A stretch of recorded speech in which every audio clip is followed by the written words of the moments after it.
Happy Father's Day. Did you guys enjoy the hot wings? Yes, a little bit. You're still digesting? Yes, yeah. Yeah. Well, as I thought about this week and I was thinking about Father's Day, I was thinking about, all the stuff that goes into it. I was thinking about my kids. I was looking through past Instagram posts on Father's Day, a lot of memories. You know how social media pops up your memory, from this time last year. And last night, everybody was posting pictures of their dads and their grandpas, and it was popping up all over socials, and I was just thinking about all that. And, I come to this realization that, it's getting tougher and tougher to be a good father in this world. Like, it's always been hard to do the right thing, to honor God, to make good decisions, but fatherhood is an ever-increasing lost art, if you will. There's a lot of dads in the world, right? But to be a real father, right? To be, someone who's there, someone who's more than simply a provider, but emotionally and spiritually leading the family. And a lot of us, we struggle with that. We struggle with it because we didn't have a great example in our lives. And I understand that Father's Day can be a mixed bag for some of us. Some of us, it's a good day because we get to spend it with our dads. And for some of us, our dads are far away, or maybe our dads are no longer with us. Or for some of us, our dads were not good examples of the kind of people you would want in your life. Or some of us even, unfortunately, we're not even sure who our dads are or where they are. But the truth of the matter is that you have a heavenly Father who cares for you, who has a heart for you to be successful, to grow, to become exactly who he has planned for you to be, and the stuff that you're going through and the things that are going on. But today I really want to speak specifically to the fathers that are in the room. Yes, I know Father's Day is about a lot of things, and for some of you, you're like, well, I should have just stayed home because I'm not a dad. Well, maybe you're not a dad, but maybe you're a father figure. Maybe you're an uncle. Maybe you're a single mom, and so you have to be both mom and dad. The principles in the message today will apply to you as well. You could substitute the word father for leader. You could substitute the word father for coach. You could substitute whatever word you need to put there. Parents, auntie, uncle, grandma, grandpa. And everything that we're going to talk about today is true. But I really want to focus in, since it is Father's Day, let's talk about the dads. Let's talk about what God is calling us to and what he's going to push us through in these next few moments of time. I've come to this realization for me personally that fatherhood can be summed up in a statement somewhat like this. It's basically tough decisions followed by expensive options. I don't know what to do, but it's going to cost a fortune. Wait, what do you mean you want to be in the band, right? And we got to pay for a uniform and rent you an instrument, and then you find out within 2 weeks of being in the band that you no longer want to be in the band because you want to play football. And so now we got to get you football gear and sign you up for a team, and that costs money too, right? And it doesn't seem like it ever gets any easier. Just when you get the car running good, the washing machine breaks down, doesn't it? Right? And you get the roof fixed, but then the toilet breaks. It's always something, right? And the juggling between, being at work and earning enough so that the family can have what they need, and being at home present enough so that the family can have what they need. They're tough decisions, and they're never cheap ones. It doesn't seem like it's ever easy or free. It always seems like it's difficult and expensive. And so whether your dad is here or not, whether you're a dad or not, listen, have some appreciation for the father figures in our lives that made some expensive and tough decisions today. So if your dad's not in town, text him, call him, FaceTime him if you can. If he's not around anymore, if he's up in heaven or he's no longer nearby, tell somebody today about the best parts of your dad. Because here's the deal, right? Even those of us dads who are pretty decent dads, we still mess up all the time. It's difficult. And sometimes the difficult, tough stuff gets the best of us. Sometimes we yell when we should listen. And sometimes we punch drywall because we want to punch our bosses. And sometimes we drive too fast and set bad examples. And sometimes we say things that our kids repeat in kindergarten. And we get phone calls, right? Yeah.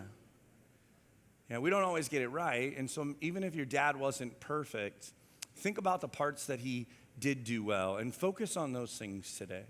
Focus on the things that he taught you that helped you become who you are today. For some of us, that's what to do. And for some of us, that's what not to do, right? But nonetheless, let's celebrate the reality that we have dads. I saw a meme on Facebook this week, and it said, be sure to thank your dad today. Your mom, when you came into existence, your mom probably wasn't even in the mood.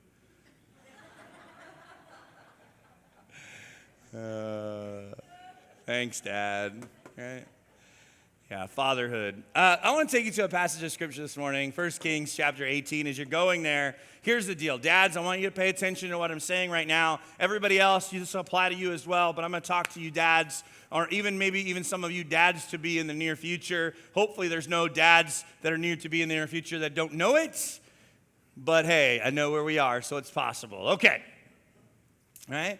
The truth of the matter is that there's a battle waging for your soul.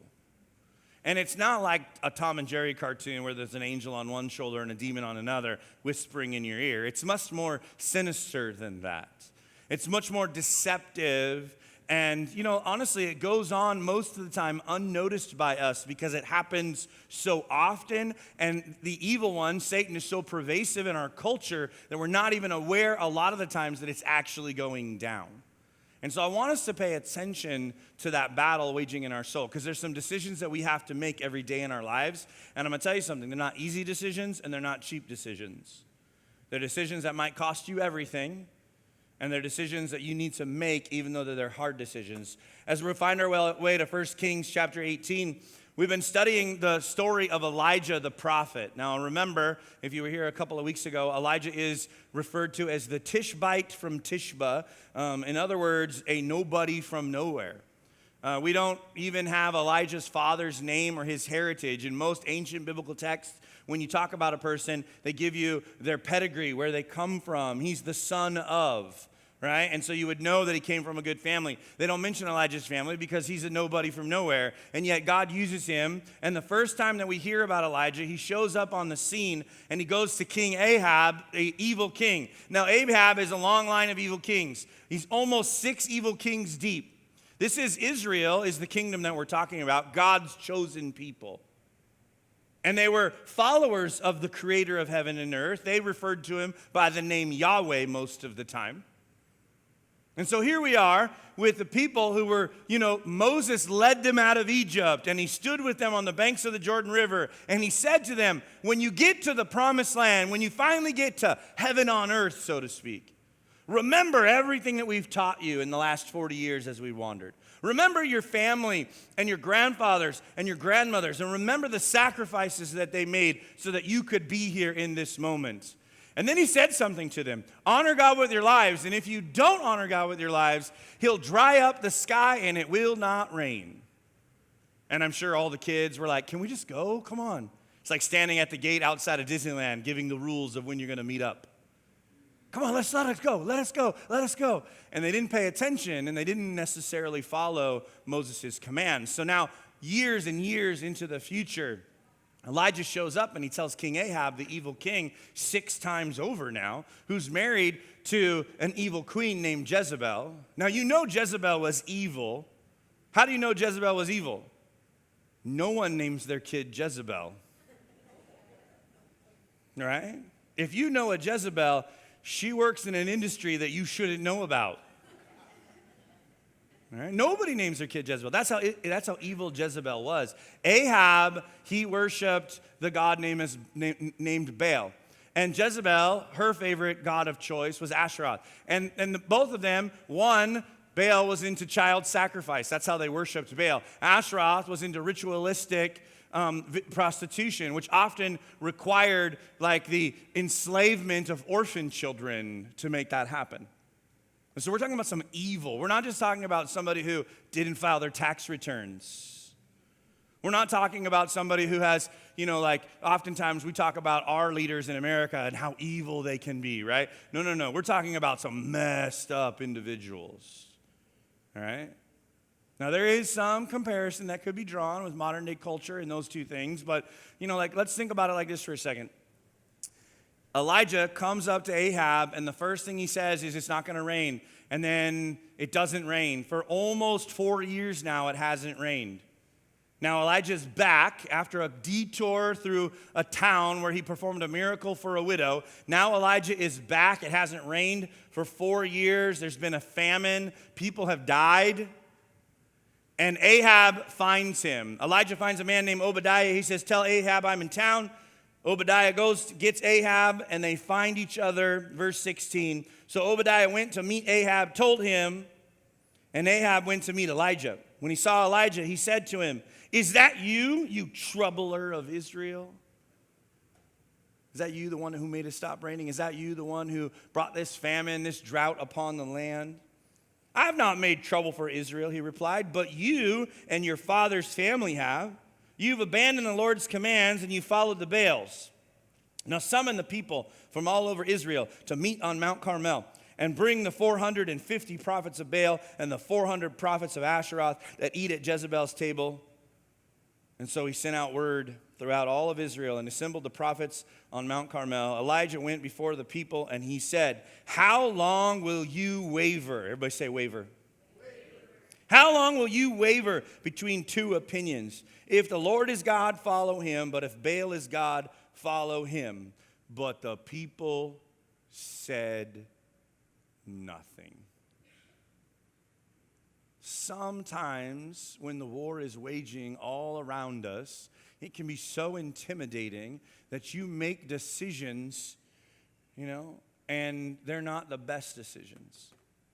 And so you find yourself, because Israel didn't just wake up one day and be like, hey, let's stop being good and let's start being evil. It was a long, slow fade, a slippery slope, one concession at a time until they found themselves somewhere they never wanted to be. And they couldn't even identify that they had stopped serving God and they had started serving idols. They even referred to their non-existence, like not real things, just statues in the image of imaginary gods. And they started worshiping them and bowing down to them. Think about this. Think about if somebody told you this morning in a church service that if you really love God, you need to kill your kid.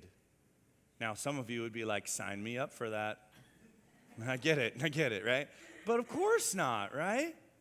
Everybody would be like, no, that's not how life works. So something had to happen slowly over time where there was the devaluation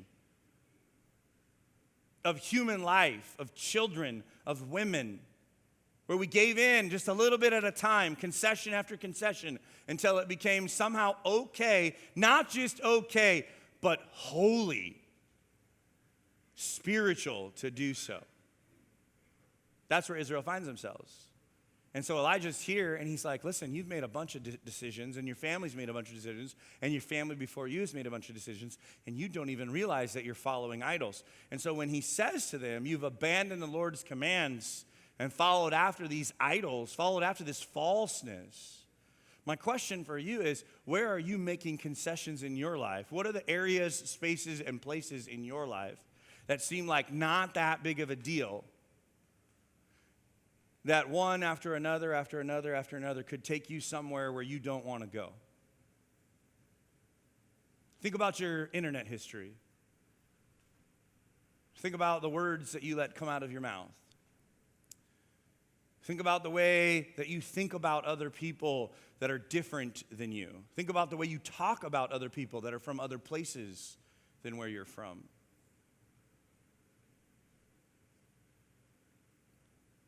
They're not that big of a deal, are they? But they're that big of a deal, aren't they? They're just little concessions.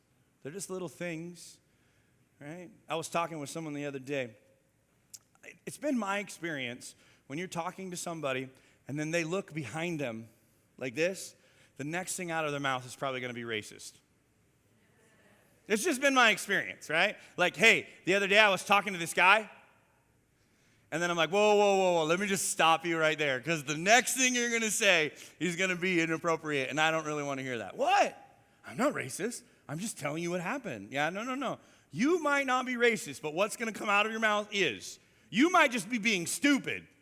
There may not be hate in your heart, but there's going to be stupidity coming out of your mouth. Right? You don't accidentally get there, do you? It starts by listening to someone else talk like that. It starts by getting okay when someone else talks like that.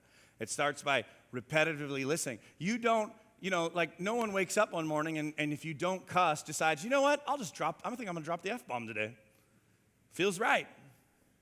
Okay? No, you're around people that do it. You watch shows that do it. You listen to music that does it. And it influences you and it becomes part of you and you absorb it. And then when your kids say things and you're like, where did they learn that? You, all right? They learned it by watching you. Right? I mean, I know it's a 90s commercial about cocaine, but still. We let these things creep into our families, creep into our existence. Pastor, what are you talking about? We shouldn't go anywhere, do anything, hide our eyes? No, I'm not talking about hiding. I'm not talking about, there's parts of our lives that are just around us that are just there. But then there's parts of our lives that if you're not careful and you don't keep them attended to, they'll own you instead of you owning them. And this is what happens for Israel. They don't even know who their idols are. So my question for you is, what are the things in your life that if you're not careful could turn into idols?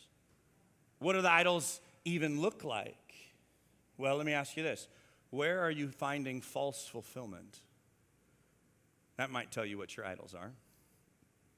Well, if I just had a little bit more money, then I'd finally feel secure. Do you ever notice that no matter how much you make, it still isn't enough?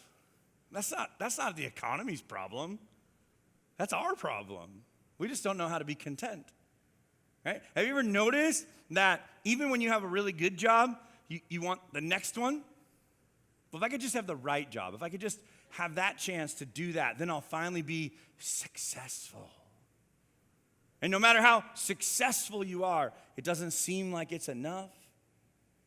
Do you ever notice that your achievements seem like they're not enough and I need more, and you start deriving your very identity by the accolade of others, the plaques on your wall, the certificates of achievement that you've received? How can that be possible? How can we let our identity be, especially in 2019? You want to mess your kids up?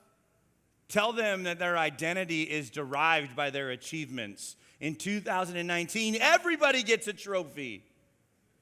If everybody's special, guess what? Nobody is special.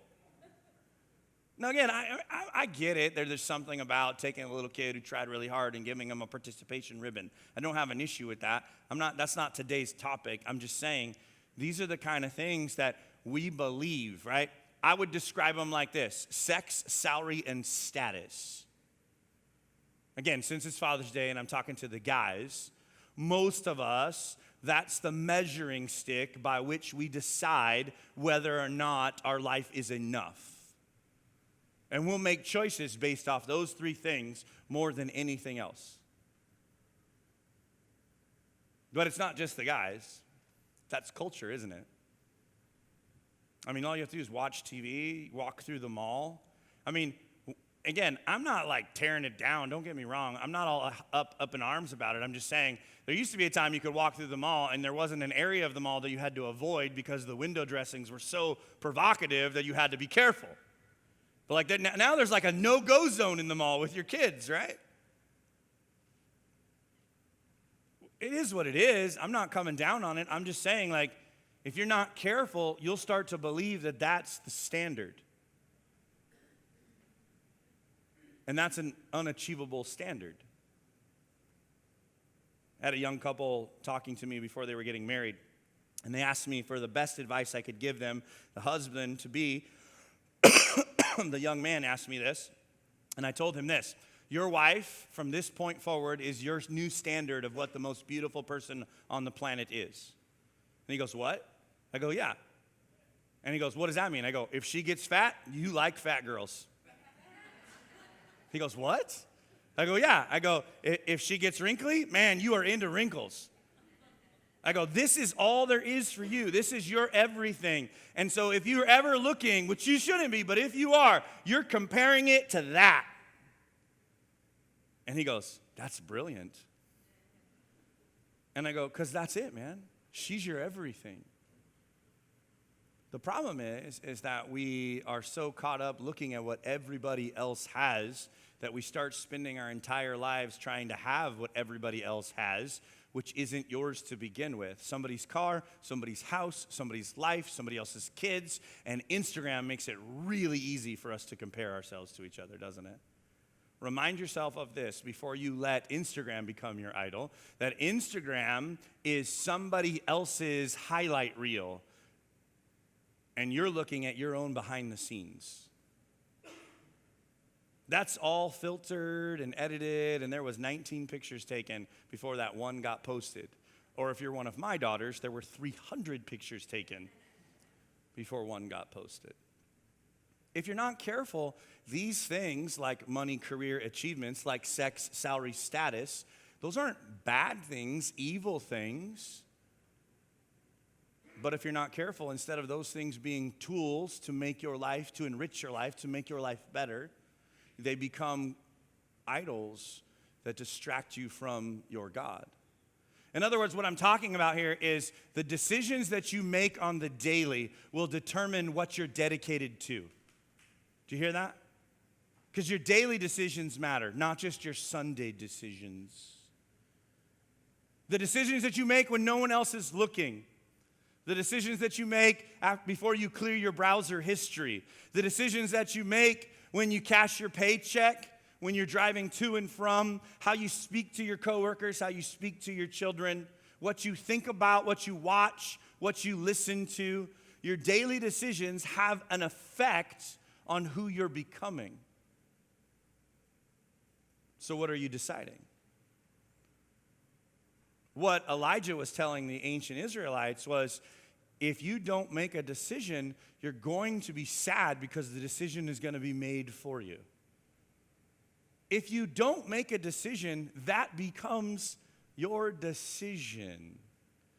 There's actually a scientific term for this. It's called paralysis by analysis. All right? I call it the candy bar problem. When we were kids, my dad, he was awesome. Dad would take us and do things with us all the time. And if you don't know my dad and his story, my dad was a pastor of a tiny little church in Bakersfield when we were kids. I mean, a tiny little country church that they couldn't even barely afford to keep their doors open. And so he worked at a 7-Eleven graveyard shift so he could afford the privilege of being in the ministry. And I learned a lot from my dad because of that. I learned how to, and Grandpa was just as equally powerful in his relationship with God. He wasn't a pastor, but he was a board member and a deacon. And when I would stay with him over the summers, he would take me early to church, and we would unlock the doors and clean up the trash in the parking lot and set up the chairs and get everything ready. But Dad would do this interesting thing. Even though he worked 7-Eleven graveyard shift, after school we would stop at AM/PM all the time. I don't know why AM/PM instead of 7-Eleven. You'd think we'd go to 7-Eleven. I don't know if it was like, I hate my job, so I'm going to stick it to the man. I don't know.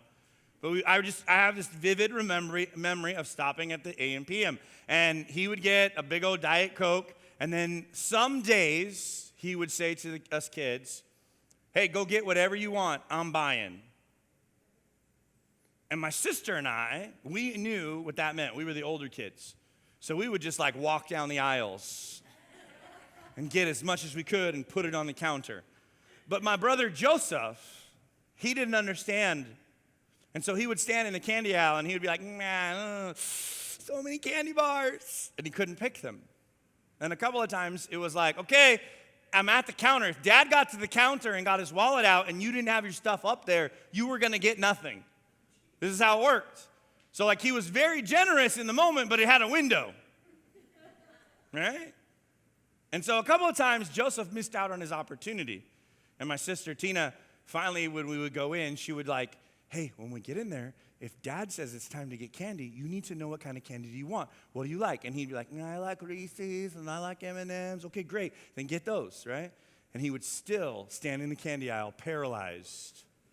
And she would have to go over and grab 3 candies and stick them in his hand and go! Because he would decide by not deciding. Paralyzed by fear. I want a new job. I want to live in a new neighborhood. I want to ask that person to marry me. I want to go to college. I want to have a better life. I want. but I can't make a decision because I'm afraid I might fail. But if I pick the Snickers, then I won't have the Reese's. Come on. Well, if you don't pick one, you're going to have no candy. Make a decision. And so when Elijah says to them, how long will you waver between these two opinions? How long will you live in a world where you claim to be God's chosen people, yet you allow your children to be abused and sacrificed in the name of God? How long? Choose. And they stood there with the inability to pick a candy bar. I don't know. Silent. It's interesting, right? It's interesting how time in erodes awareness of. You ever been to someone's house? Smells like cat piss? Yes, Pastor said cat piss. Some of you are pissed that I said pissed. Pissed. All right? How many of you guys ever been to someone's house and it smelled like animal, right? Yeah? And the people that you're visiting have no idea. Febreze calls it nose blind, right? It's time in erodes awareness of. Like you can sit in the bathroom and do your biz and survive. You walk in after somebody else, because it ain't your stank.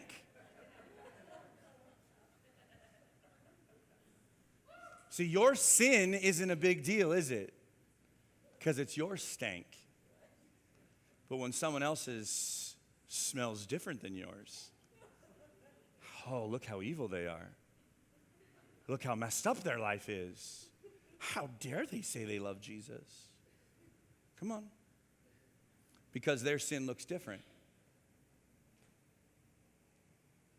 When we're just as bound by our idols.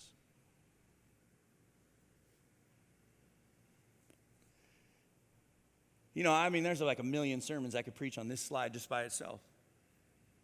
Talk about debt.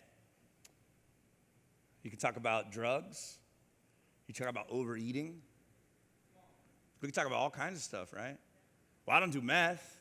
Yeah, but you do donuts. Kill you. Differently. Kill you. Come on. Everybody has different idols. Be careful that you judge others. He's just saying, make a choice who you're going to serve. You serve the flesh, sex, salary, status, or are you going to serve the creator of that flesh who gave you the ability to follow him? And Elijah's pushing him in this moment because he wants them to decide today. Why? Because he cares about them. Listen, dads, I'm not coming down on you today because I want to embarrass you or want you to feel bad. I don't believe guilt is a good motivator anyway. I'm going to tell you something. I'm just as screwed up as you. I'm just aware of my screw-ups. Don't hide them and try to work on them fast. Right? Like when I mess up and somebody tells me, I'm like, oh, dang, got to fix it. Then normally it becomes a sermon. Yeah. But I'm just as messed up as you are. What I'm saying to you is, just like Elijah was saying to the children of Israel, is I love you too much. I care about you too much to let you live one foot over here in sex, salary, status world, and other one over here saying, I love Jesus with all my heart, mind, soul, and strength. Listen, you don't have to worry about all of that if you're really focused on all of this. He'll give you what you need. He'll give you your heart's desire. He'll take you places and spaces and give you relationships and experiences that you could only even imagine. Or you could try to do it by yourself and find yourself somewhere you never wanted to be. The choice is yours. And so as Elijah says, decide. Look what happens as the story continues. Verse 22. In verse 22, Elijah, this kind of cool moment happens. Elijah says to all of them, I am the only one of the Lord's prophets, but Baal has 450 prophets. Get 2 bulls for us. Let the Baal's prophets choose one of them for themselves and cut it into pieces and put it on top of the wood, but don't set fire to it. I'll prepare the other bull and put it on the wood, but I won't set fire to it. Then you call the name of your God And I'll call on the name of my God, and the God who is really God will answer with fire. And then the people said, that seems like a good idea. So there's like this really intense showdown going down. Now, I'm always amazed by the ignorance of the crowd. So this is Elijah, right? Now, I know he hasn't been around for 3.5, almost 4 years now. Scripture tells us that it's late in the 3rd year. So he's coming up on the 4th year. But he was the one that said, it ain't going to rain. And it hadn't rained. And now he shows up and he's like, hey, so you know all your prophets that couldn't make it rain and when I made it stop? How about we see who's really God and we have a showdown and see who can bring fire down from heaven? Now, if it was me looking at all of that data, I would say, I'm going to bet on Elijah, right? I mean, if a guy can make it stop raining, it's not that far-fetched that he can make it rain fire. But not them. So comfortable in their own brokenness that they say, sounds like a plan, and they bet on their false gods to deliver them. All he's trying to do is get them to see the error of their ways. He's trying to get them to see that some of the choices that they're making aren't going to help them. It sort of is a litmus test as to whether or not what you're doing is idol-focused or God's-focused. Idols always want you to perform. When I say perform, I don't mean work hard. I mean be inauthentic. You have to lie, cheat, steal, sneak, misbehave. It's not God. You hear me? It's not his plan for your life if you have to be that way. If you have to put on a show to be accepted. If you have to pretend to be someone else to get what you need or what you think you want. Idols will push you towards destruction. God pushes you towards life and hope. Idols meet you with an indifference because they're not real. They have no power. They're inanimate. They might be structures and systems, but they have no ability to save us from ourselves. Your dollar in your wallet says what? What? Even your money tells you, don't worship me. And we worship it. Come on. And we worship it. And so what happens in the moments, it's interesting too, because if you look at 25 and 26, Elijah says to the prophet of Baal, choose which one of the bulls and prepare it first, since there were so many of you. Call on the name of your God, but do not light the fire. So they took the bull given to them, they prepared it, and they called on the name of Baal from morning till noon. Baal, answer us, they shouted, but there was no response. No one answered, and they danced around the altar that they had made. At noon, Elijah began to taunt them. Shout louder, he said. Surely, if he is God, perhaps he's in a deep sleep or he's busy. Maybe he's traveling. If he's sleeping, maybe we should awaken him. Other old translations, some translations say, maybe he's indisposed. In other words, maybe he's on the toilet. Isn't that awesome? So they shouted louder and they slashed themselves with swords and spears, as was their custom, and blood flowed. Again, performing destruction, indifference. Then Elijah said to the people, come here. And they came to him. He prepared the altar which had been torn down. Elijah took 12 stones, once for each of the 12 tribes of Jacob. And he said to them, your name shall be called Israel. With these stones I build an altar in the name of the Lord. And he dug a trench around it, large enough to hold 2 sheaths of seed. So it was a big trench. And he arranged the wood. He cut the bull into pieces, and he put it on the wood. And he said to them, fill 4 large jars with water and pour it on the offering. Do it again, he said. Do it again a 3rd time, he ordered them. And then at this time, the prophet Elijah stepped forward and listened to his prayer. In this moment, Elijah goes, okay, look at all this nonsense that they've been doing. Watch what God's going to do. Stop with all that chasing all the mess. Stop with all that pursuing the sex, salary, status. Stop with all that stuff that was false fulfillment and start surrendering. Listen, ladies, pay attention to what I'm saying right now, because your husbands and your fathers and your uncles and your brothers, they probably don't have, the wherewithal. Maybe they don't know it, or maybe they're too embarrassed, or whatever it is to tell you this. We're famous for saying, don't worry, I've got this. I'm the spider killer. I'm the fixer of broken things. Look out, I don't need any help. I'm the man. We don't got this. We're trying to have this, and we're trying to be there for everyone, but there's plenty of times in our life where we're running on empty and we ain't got nothing left. And we need to be reminded that we're not alone. Gentlemen, pay attention to what I'm saying right now. Stop trying to have this. I got this. Don't worry about it.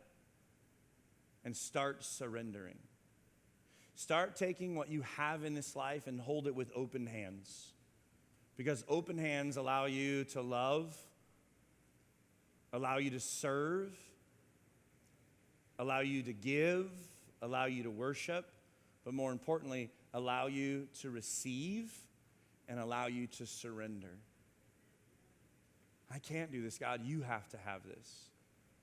And so in the moment when Elijah says to them, if the Lord is God, then follow him. But if Baal's God, follow him. Look, if I'm wrong, I'm wrong. Go for it. But I'm telling you, I'm not. So even though it's not what you believed your whole life, stop arguing and just surrender. Even though if you believe that if you don't do this yourself, stop arguing and just trust God. Yeah, but I've got to. No, he will through you. If you don't hear anything else I say today, hear that, gentlemen. You don't have to. He will through you. The most important thing that you can do is make room for him to work through you. It's interesting because ultimately what Elijah's trying to get them to do in this moment is to make a decision and then commit to that decision. He's trying to bring the family, Israel, the nation, back to God. Fathers, leaders, parents, coaches, teachers. This is our job, to point the people God's entrusted us back to him. When they get lost, when they forget where they're headed. Notice what happens. So they all gather around and they make the altar, they put the animal on it, they dig the trench, 12 stones of firewood, the bull, 12 jars of water. The offering is just totally, the sacrifice is totally wet. The wood is wet, the stones are wet, the ground is wet, the trench is filled up with water around it. And Elijah prays a simple prayer. Listen to his prayer. At the time of the sacrifice, the prophet Elijah stepped forward and he prayed, Lord, the God of Abraham, Isaac, and Jacob, let it be known today that you are God in Israel and that I am your servant, and I have done all of these things at your command. Answer me, Lord. Answer me so the people will know that you are the Lord and that you are God and that you are turning their hearts back again. He didn't dance around. He didn't cut himself. He didn't make a big show of it. It wasn't a big presentation. He just said, God, show up so they can see you. They've been suffering for long enough. They've been following the idols for long enough. Let them know. And it says, then the fire of the Lord fell, and it burnt up the sacrifice, the wood, the stones, the soil. It licked up the water in the trench. When the people saw this, they fell on their faces, and they cried, Lord, the Lord, he is God. The Lord, he is God. Do me a favor. Stand where you are right now.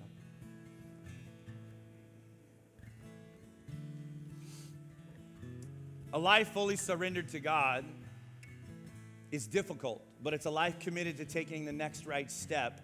And I'm going to tell you something. It's costly and it's difficult. Just like fatherhood, tough decisions with expensive options. Being the leader he's called you to be is not easy, but it's worth it. But I want to leave you with this idea. The last line of verse 39. The people see God show up in a powerful way, and they fell down on their faces and they started chanting. This is what they chanted. The Lord is God. Do me a favor, say that. Say, the Lord is God. Now just because it's Father's Day, give me a little gift, right? Say it 3 times like you're chanting it when I count to 3. Ready? 1, 2, 3. The Lord is God. The Lord is God. The Lord is God. It's cool, right? Right? In Hebrew, it would have sounded like this. Elijah, Elijah, Elijah. Elijah means in Hebrew, the Lord is God. Now, the reason that's important is a lot of people in that moment made a decision to follow the creator of heaven and earth and were saying, the Lord is God, the Lord is God. But there was a bunch of them there that were just saying, Elijah is really cool. Elijah is really cool. And so when I tell you to make a decision about who you'll serve, not because the people standing around you are chanting, the Lord is God. Not because when you stand in a worship service with your arms raised, you get goosebumps. It's good to be emotional. It's good to feel that God loves you and feel his presence, but that's not enough. The decision has to be, I choose to serve God because he is God. I will do my best to walk away from my idols. I won't always get it right. I will be tempted. I will fail. But I choose God because the Lord is God, not because everybody else is doing it. And so today, when you leave this place, I want you to think about that. Is that your prayer? The Lord is God. The Lord is God. The Lord is God. Or are you just saying, I like my church. This place is cool. My pastor's better than yours. Well, you could have a little bit of both. I'm just saying. The Lord is God. The Lord is God. The Lord is God. Let's sing together.